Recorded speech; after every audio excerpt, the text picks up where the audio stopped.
Les amis, bonsoir à tous. Victoire 2-0 du Barça face à Cadiz. On se débriefe tout ça juste après l'intro. C'est parti.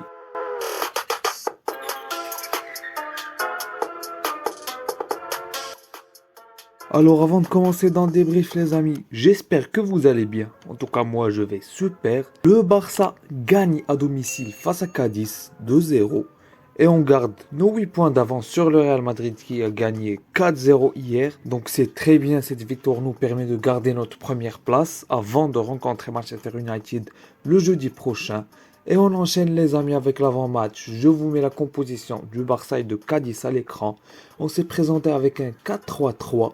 Ter Stegen dans les cages, Eric Garcia, Christensen en charnière centrale, Jules Koundé à droite, Alejandro Balde à gauche, Sergio Roberto en milieu relayeur avec Gavi à droite, Frenkie de Jong en numéro 6, Ansu Fati à gauche, Robert Lewandowski en numéro 9 et Ferraninho Torresinho en ailier droit. Quant à Cadiz, ils se sont présentés en 4-2-3-1. Ils étaient très bas lors de la première mi-temps, mais après ils ont sorti jouer un petit peu après les buts du Barça. Bref, on n'en est pas encore là, on en parlera juste après. Et on enchaîne les gars, j'ai remarqué un truc, c'est que c'était pas vraiment un 4-3-3. Je vous mets donc à l'écran, j'ai retrouvé cette photo sur Twitter. D'ailleurs, pour faire un petit peu ma pub, pour ceux qui ne me follow pas sur Twitter, je vous mets le lien dans la description. Vous pouvez aller me rejoindre là-bas, on parle, on discute. Bref, c'est sympa là-bas, vous connaissez. Et donc, je vous parlais de l'animation que je vous mets à l'écran actuellement. Regardez les gars, c'était en réalité le même schéma et la même animation avec les milieux à 4. Sauf que là, on avait la même défense, sauf que Araujo n'était pas là. Donc il y avait Eric Garcia et Christensen qui avaient pris la place de Araujo en tant que défenseur central. Jules Koundé était à sa place donc à droite. Et un double pivot, Sergio Roberto, Frenkie de Jong. Et on avait en milieu intérieur gauche, on avait Ansu Fati, donc il a pris la place de Gavi. Pedri, il est blessé, donc il y avait Gavi à sa place, donc en milieu intérieur droit. Et à droite, il y avait Ferran Torresinho qui collait la ligne, donc il a pris la place de Rafinha ou de Dembélé quand il est présent. Et Balde, comme d'habitude, il avait le couloir gauche juste pour lui. Et donc Robert Lewandowski qui était en position de numéro 9 comme d'habitude. Donc on remarque que Xavi ne veut pas lâcher son animation. Tant mieux pour nous, parce que ça marche très bien. Donc il veut continuer à travailler sur ça. Pourquoi pas, moi je je lui fais totalement confiance. Je vais vous parler les amis d'un petit record avant de passer vers la fin de la première mi-temps et tout. Le Barça est la première équipe de l'histoire, je vous l'affiche à l'écran, à avoir encaissé que 7 buts en 22 matchs de Liga. Donc c'est la première fois de l'histoire. Donc le Barça est en train de mettre des records, vu que c'est la première fois de l'histoire. Donc c'est nous le record actuellement. Et je pense que c'est nous qui allons casser ce record lors du prochain match en Liga. Du moins je l'espère. Bref les amis, on continue. Vous avez remarqué la photo de Ousmane Dembélé, Araujo et Pedri. Araujo qui est suspendu et Dembélé et Pedri qui sont blessés. Et j'ai remarqué un petit truc, c'est que Pedri, même quand quand il n'est pas convoqué, quand il n'est pas sur la feuille de match, c'est qu'il est en survêt du Barça. Donc, on n'en doute pas de son amour du club. Donc, on enchaîne les amis avec la première mi-temps. La première mi-temps, c'était un petit peu timide de la part du Barça. Il y avait des bonnes choses, sauf qu'il y avait des points négatifs. Je vais vous en parler. Donc, c'était les approximations. Donc, on se créait des occasions et tout. Et vu que Cadiz, ils étaient en bloc bas, et souvent la dernière passe, le dernier geste, c'était pas juste. Et ça nous a porté préjudice jusqu'à ce que Ferran Torres décide à lui seul de prendre le jeu à son compte et à accélérer le jeu. Et donc, nous permettre de mettre le premier but. Je vous affiche le petit but à l'écran. J'ai retrouvé la vidéo sur Twitter. Comme vous voyez les amis, Sergio Roberto qui décale sur Jules Koundé.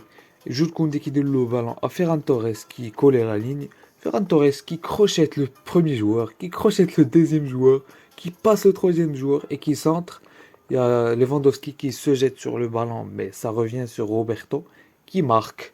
Donc les amis, C'est ce qu'on demande à un ailier au Barça. C'est de faire ce qu'a fait Ferran Torres sur ce match.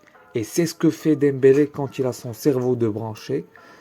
Donc c'est ce qu'on demande, vraiment pas plus. Si Ferran pouvait reproduire ce genre de performance, bah ce serait juste magnifique.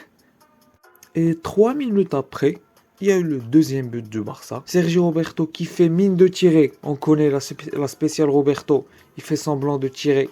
Il se penche un petit peu pour tromper son adversaire et il donne le ballon à Robert Lewandowski. Robert Lewandowski qui fixe le défenseur et qui tire. Le gardien ne peut rien y faire. Vous connaissez les tirs létaux de Lewandowski.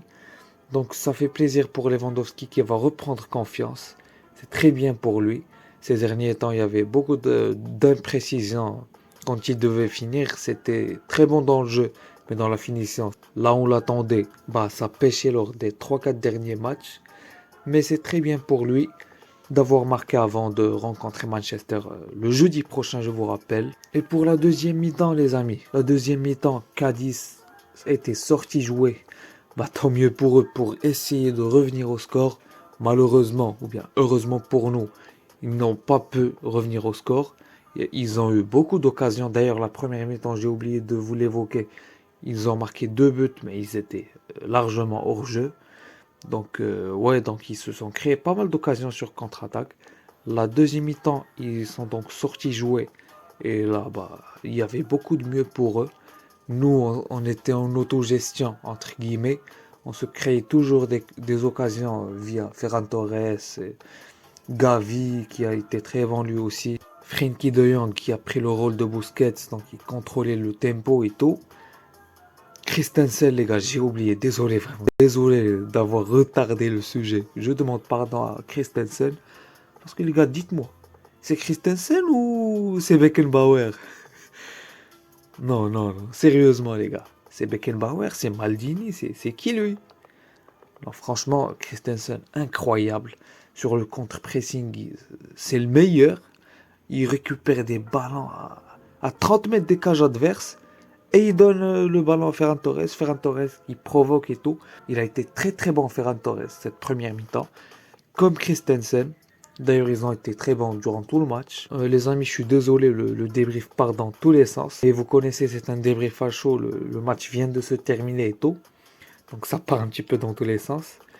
Donc je vous parlais de la deuxième mi-temps. On va faire un petit résumé des joueurs avant de terminer. Ansu Fati, il y avait des déchets techniques. À chaque fois qu'il y avait une occasion, il ratait sa frappe. Donc là, c'est un petit peu négatif.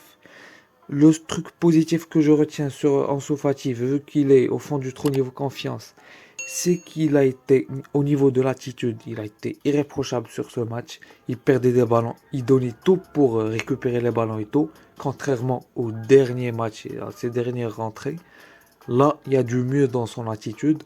Donc, tant mieux pour lui. Et j'espère qu'il va continuer à travailler pour se voir être récompensé. Comme on voit pour Marcus Rashford, qui avait fait 2 saisons catastrophiques. La saison dernière était catastrophique. Et là, regardez comment il revient. Donc, j'ai espoir en Ansu Fati. Je crois en lui. Même s'il mange beaucoup, il a grossi. Je ne sais pas si vous avez remarqué. J'ai tweet sur lui, mais j'ai remarqué qu'il a grossi. Il a des grosses joues. Il n'était pas comme ça avant. Donc Ter Stegen lui aussi, il a été décisif. Il fait un arrêt en fin de match. Le ballon il va sur le poteau. Mais l'arrêt est décisif, sinon il y a 2-1. Eric Garcia, il a été bon. Christensen, il était très bon. Koundé, il a été moyen. Il y avait beaucoup d'occasions de son côté. Donc j'ai trouvé qu'il a été moyen même dans les sorties de balle. Je ne sais pas ce qui lui arrive à Jules Koundé ces derniers temps. Depuis qu'il a tweet sur la meuf là sur Twitter, c'est un petit peu moyen Jules Koundé. Roberto, il a été bon. Il a fait un but, une passe D. Donc il a été bon. Vraiment hors des stats, il a été bon dans le jeu. Frenkie de Jong, métronome, contrôle de jeu. Il a été très bon. Kessié l'a remplacé pour lui faire souffler. Kessié entrée neutre. De toute façon, il va être titulaire le prochain match. Lewandowski, il avait des déchets techniques, mais il a été là à la finition. Il aurait pu marquer un deuxième but, mais le ballon était parti sur le poteau. Il a raté un petit peu son tir, mais mais il y a du mieux niveau finition. Vaut mieux qu'il rate ses ballons et ses trucs techniques et qu'il marque ses buts. On lui pardonne. On veut juste des buts de la part de Lewandowski. Alejandro Balde, j'ai pas trop aimé parce qu'il faisait beaucoup de passes en retrait et on voyait directement la différence quand il faisait ses percées. Et il a pas beaucoup tenté, je sais pas pourquoi. Il a perdu quelques ballons, mais les gars, il a 18 ans, on va pas lui tomber dessus. Donc voilà, je pense que j'ai parlé un petit peu de tout.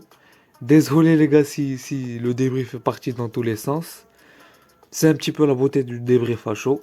Donc les amis, c'est la fin de la vidéo. N'hésitez pas à vous abonner et à mettre un petit like et à activer les notifications, ça soutient vraiment la chaîne, vous n'avez pas idée. Et moi je vous dis ciao, à demain pour une prochaine vidéo.